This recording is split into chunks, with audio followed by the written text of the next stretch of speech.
Friends, history is sometimes so horrifying that the truth becomes hard to believe. And today's topic isn't just shocking, it's a slap in the face of civilization. Would you believe that just 150 years ago, a husband could take his wife to the marketplace and sell her? Yes, you heard that right. Just like selling a cow, a horse, or old furniture.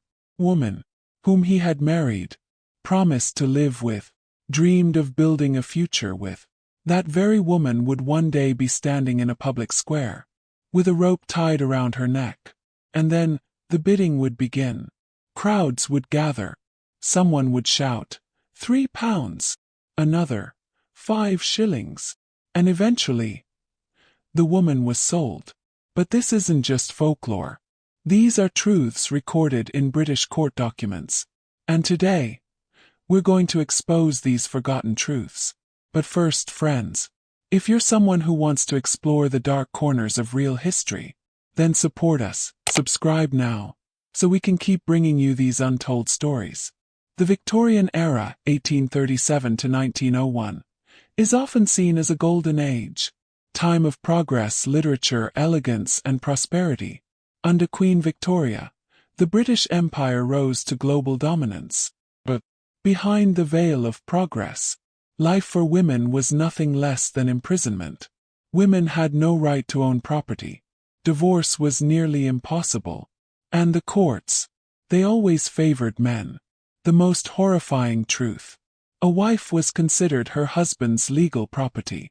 By law, the moment a woman married, everything she owned automatically became her husband's. Her land, her jewelry.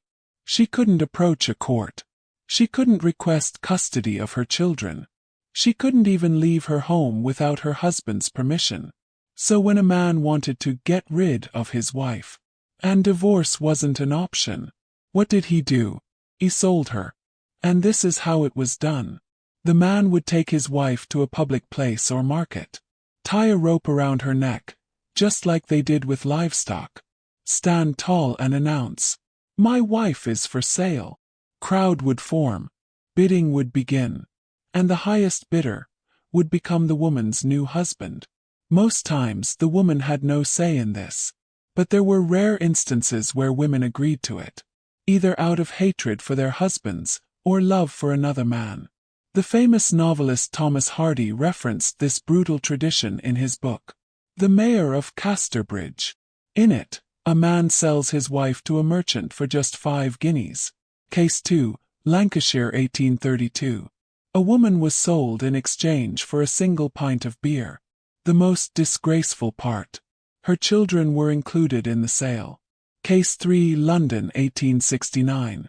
A woman approached the court herself and declared that being sold by her husband was a blessing.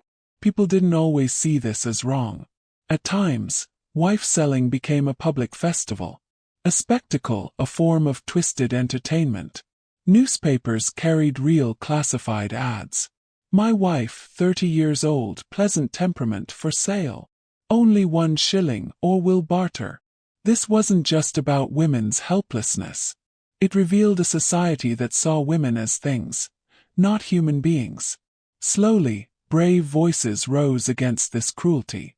In 1857, the Matrimonial Causes Act was passed, making divorce slightly more accessible. In 1870, the Married Women's Property Act gave women the right to retain some property after marriage. In 1882, stronger reforms followed, finally giving married women full legal rights. These were the laws that eventually made wife selling illegal and punishable. Friends, when we say that women have suffered greatly throughout history, we're not reciting a dramatic line. We're stating a fact. The wife auctions of the Victorian era remind us that even the most civilized nations can carry horrifying injustices in their past. And unless we learn from them, understand them, and confront them, our future won't be much different. If you haven't subscribed yet, do it now. And stay with us as we bring you the truths history tried to bury.